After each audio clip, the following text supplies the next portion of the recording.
Tails. Heads. Damn it! Ah, don't pout. Your eyes get all small and piggy when you're sulking. How are you planning on getting in there anyway? I'll charm my way in. Well, I hope you brought some secret charm powder or something, otherwise you're in big trouble. I've got better weapons in mind. Like what? You've been staring at them all afternoon. Huh? Ja, willkommen zurück. Das ist jetzt vielleicht... Ja doch, es ist der witzigste Teil vielleicht im ganzen Spiel. Und zwar müssen wir jetzt den Baron interviewen. Aber erstmal müssen wir hier noch in der Mülltonne, das ist nämlich ein Intelligence-Item, das nehmen wir nochmal mit. Da hat sich jemand Tiere bestellt. Das sah zumindest so aus.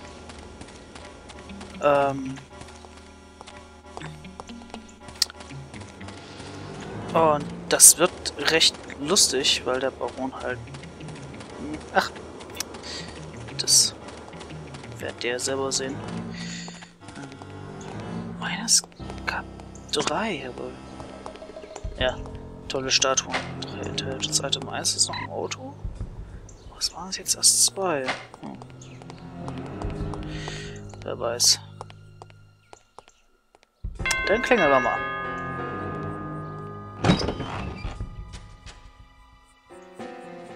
Yes? Ja, wir müssen ein bisschen... Good afternoon. My name is Mia Haig. I'm from Men of Influence magazine. Men of Influence? What on earth are you doing here? This is the residence of Baron Archibald Dumas, is it not? Yes? Baron Dumas certainly seems to qualify as a man of influence, wouldn't you say? I suppose it would depend on how you choose to define influence. He is the president of Dumas Industrial Enterprises. Ah. He's wealthy. True. He's well respected. He's dashing. He's debonair. Listen, this is all very educational, but what exactly do you want? Ja, ein Interview halt, ne? Das ist, ja. Also es geht, glaube ich, beides.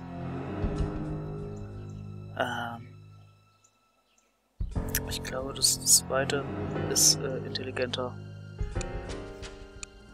Oder? Ich weiß jetzt gerade nicht mehr. I was hoping to profile Baron Dumas for a perfect live series. Each month we cover a different person whose lifestyle and disposition exemplify perfect living. And you wish to include his lordship in this series? Yes, the idea is to penetrate the myth and get to know the man, his pastimes, his ambitions, his accomplishments, the things that make him tick. I see. He's a model aristocrat. Ah. Someone our readers can look up to. Of course. Will you excuse me for a moment, Miss Haig? I don't think I could forgive myself if I were to let this sublime opportunity pass by. I will discuss your request with his lordship and return presently with his answer. Thank you. Please, wait here. I shan't be a moment.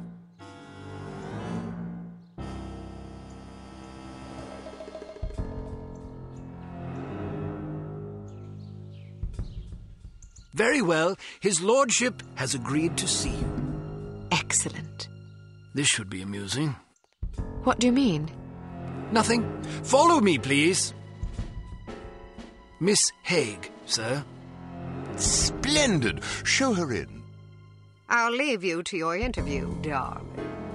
I'll be shopping for the rest of the afternoon. Yes, yes. Have a marvelous time, Chipmunk. Don't call me that. As you wish, my love.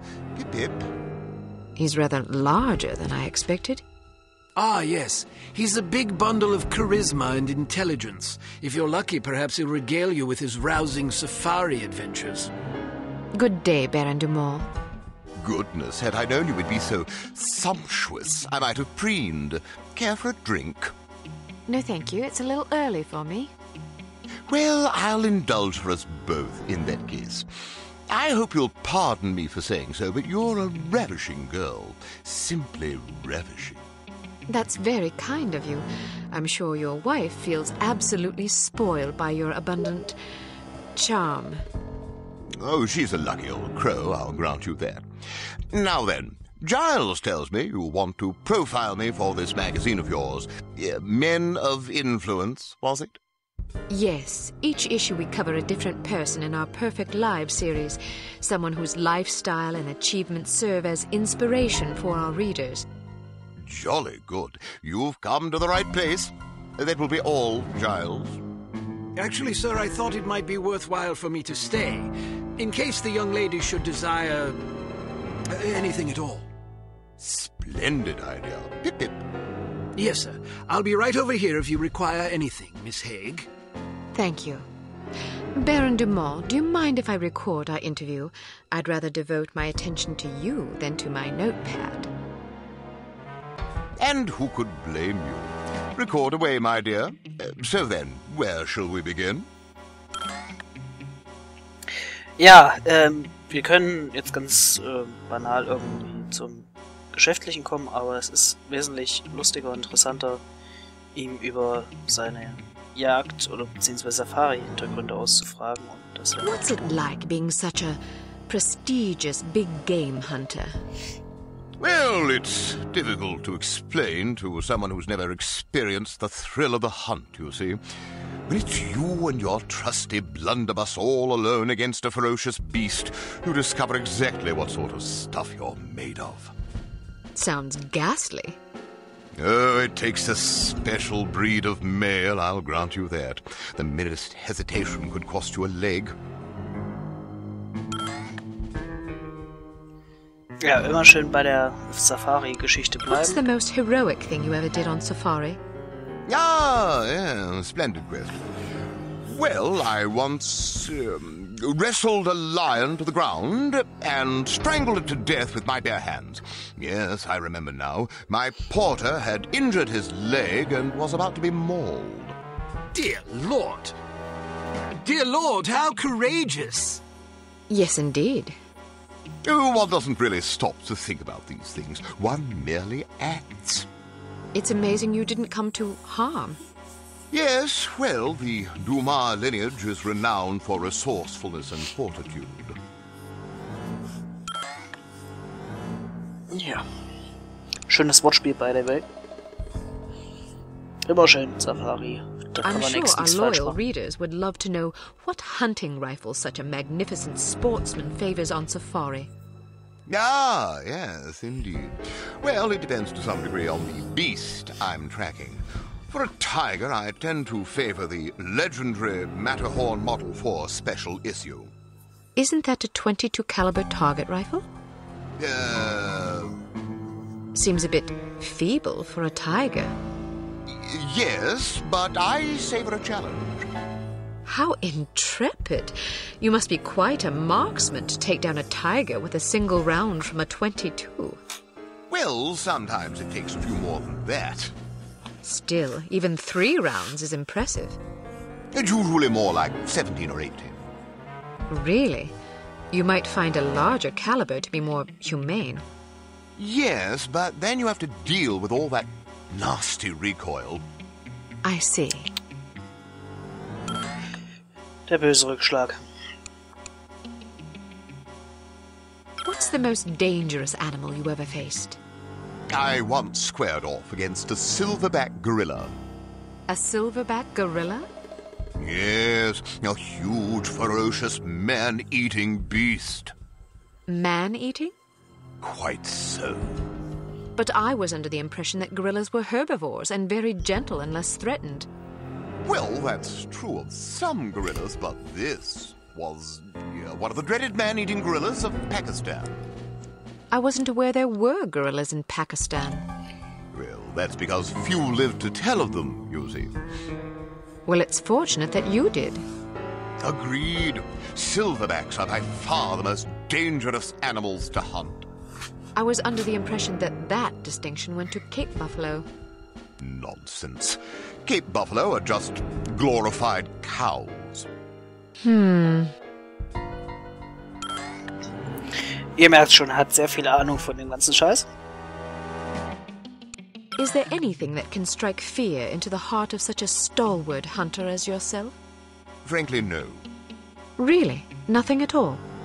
Not that I can think of. Not even centipedes? Oh, dreadful things. Yes, I suppose, perhaps centipedes. Personally, I'm terrified of rats.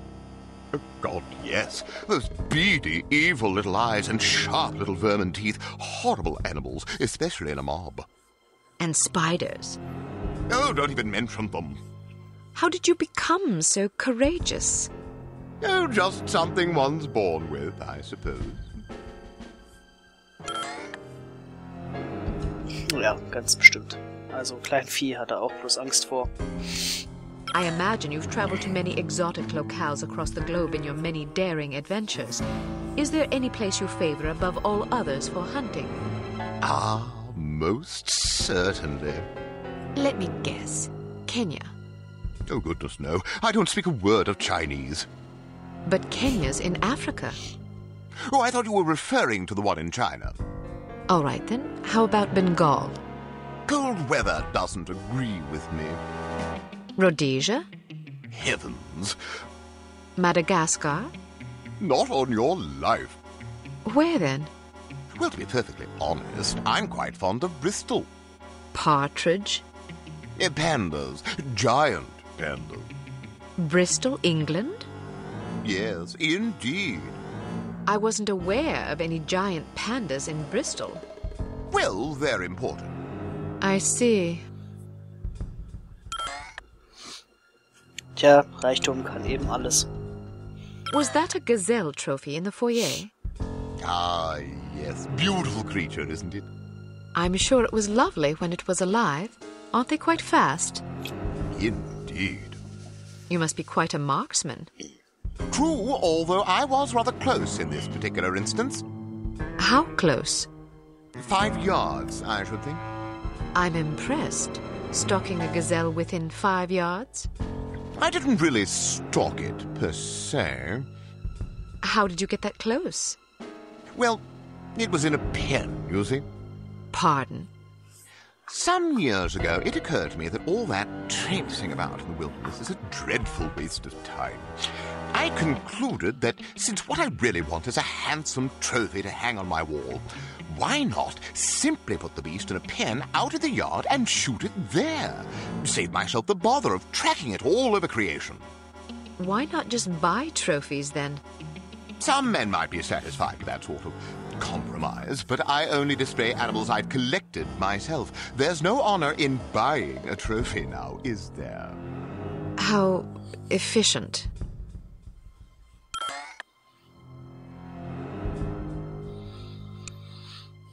Is there a message you'd like to share with your many admirers? Good hunting, my humble devotees. Well, that's all the questions I prepared. I must confess, I'm positive this will be our most popular Perfect Lives installment yet. Oh, you think so? Absolutely. Rarely does nature combine so many excellent qualities in one man. Our readers will be fascinated, and maybe even a bit envious. One can hardly blame them. What I don't understand is where such a busy man finds the time to be a successful business tycoon, loving husband, daring hunter, astute philosopher, cultivated humorist, etc. Aren't you overwhelmed? Well, one learns to delegate. For example, although you wouldn't guess it, I'm only peripherally involved with Dumas Enterprises these days. Strictly in an advisory capacity, you see, to keep the company on track. How ingenious. Oh, well, I have my moments. But isn't it an awful risk to hand over operations to someone less accomplished in the subtleties of enterprise than yourself? Actually, it's safer that way. Really? Yes, you see, in my experience, the less one knows about running a business, the less he can screw up. I make all the important decisions. The rest is just, paperwork. Still, you wouldn't want your competitors getting their hands on that paperwork. Oh, quite quite true, but we have a very large safe in which to store it. Safes can be cracked. No, not this one. Even if someone could get inside, he'd still have to get past the security system. Sounds daunting. Oh, it is. There are invisible beams. Infrared? Exactly! If you touch one of them, the doors lock and poison gas is released into the safe. How terrible. Oh, I'd like to meet the burglar who could get in there. It would take a lunatic even to attempt it. Or a fool. Thank you for your time, Baron Dumas. It's been an eye-opening experience. I'm happy to oblige. Never turn your back on a worthy cause, I always say. A worthy meal is more like it.